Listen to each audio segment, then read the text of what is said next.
You are once again welcome to the channel Biblical Research and Innovation Network for Africa, Brain for Africa or BrainFA.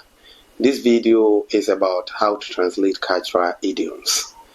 It is one of the areas that many translators find a lot of difficulties, and so I decided to make this video to help my fellow translators out there in deciding what to do when they come across idioms in the Bible. So as I begin, what is an idiom? An idiom is a group of words established by usage as having a meaning that is not deducible from those of the original words. So an idiom is a group of words, and the meaning of this group of words cannot be deduced from the meaning of the individual words that form this group. At all times, the group of words come together to form a single unit with a particular meaning. So we don't take the individual words and begin to find out what they mean. Examples of idioms in everyday English include to rain cats and dogs, to break the silence, to make ends meet, and many others. According to the Encyclopedic Dictionary of Language and Languages, the following are the major characteristics of idioms. Number 1, the complete meaning cannot be derived from the meaning of the individual elements. Example, to have a crush on someone means to be in love with that person. And so you see that to have a crush on someone, if we look at the individual words and their meaning, they are nowhere near the actual meaning of this idiom, which is to be in love with someone. Number 2, the substitution of single elements does not bring about a systematic change of meaning, which is not true for non-idiomatic expressions. So if you go back to the example that we mentioned, to have a crush on someone, if we change one of these words, it will not bring about any systematic change in meaning as we have in non-idiomatic expressions in English. Number 3, idioms are multi-word expressions, and for that matter, an idiom cannot be a single word. A single word cannot form an idiom. So these are the 3 key characteristics that the Encyclopedic Dictionary of Language and Languages presents to us. How are translators supposed to deal with idiomatic expressions when they meet them during their work? The following principles are worthy of note. The first principle is that the translator has to read the idiom and make sure that they really understand the meaning of the idiom. Without understanding the meaning of the idiom in the original language, there is no way you can translate it rightly into your own language. This requires the ability to distinguish between the literal and rare meaning of the expression. So what is the literal meaning of the idiom and what is the actual meaning of the idiom? The translator is expected to know this. Once an idiom has been recognized and interpreted correctly in the source language, the translator then looks for ways of expressing it naturally, clearly, and accurately into the receptor language. There are some idioms that have no equivalence in the receptor language. If you translate it literally like that, it will have a different meaning, and they don't also have any equivalent expression or idiom in the target language.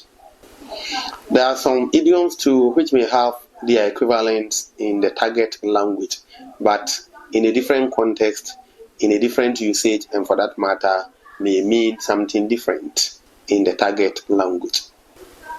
So, for example, the English expression to sing a different tune means to say something that contradicts what has already been said. However, the Chinese equivalence of this expression, which in Chinese is Changju Tai Chu, actually, even though it means to sing a different tune, connotes saying something complementary to what has been said already. So you see that the difference in meaning over here is very significant, in the sense that one is saying that you have said something that contradicts what has been said earlier. But in the case of the Chinese linguistic environment, it means to say something that complements what has been said earlier. It is important for one to know that the frequency and the context in which idioms are used may vary from the source language. And here, when I talk about the source language, I'm talking about the biblical languages of Hebrew, Greek, and Aramaic to the target language. So as we move from the source language, that is the biblical languages, into our own mother tongues, which we are going to use to do the translation, the frequency of use and the context may vary. For example, in the case of English, both oral and written English can have idioms, but in the case of Arabic and Chinese, idioms are restricted to oral communication. After the above analysis, the translator is now in a position to determine which strategy or strategies to use in translating the idiom. One of the strategies is to translate the idiom with an equivalent idiom in the receptor language. That is where there is an equivalent idiom in the receptor language which means the same and has the same context of use. Secondly, an idiom may be translated using another idiom of similar meaning, but the similar form from the idiom in the source language. The case of the translation of some idioms involves the determining of stylistic equivalence, which results in the substitution of the source language idiom by another idiom of equivalent meaning in the target language. So the point is that if a literal translation of the idiom into one's language does not give the same meaning, but rather misleads the readers, then there is the need to consider translating the idiom with another idiom. In the first case, it is a literal translation of the idiom into the target language, and there is no change in meaning, so you are okay with that one. But over here, if that test fails, then we are translating the biblical idiom with another idiom which means the same as the biblical idiom. If the two strategies fail, you started by looking for a literal translation, then you realize that it failed because it was going to mislead your readers, and you are not able to get another idiom in your language which means the same, then you may try to paraphrase what the idiom is. So you are now moving away from replacing it with another idiom or translating it literally to paraphrasing it. Finally, an idiom may be shifted to a non-idiom in the receptor language using explanation. At first I said paraphrase, so there it is close to an idiom, even if it is not a full idiom, it is in a way an idiom. You have paraphrased it.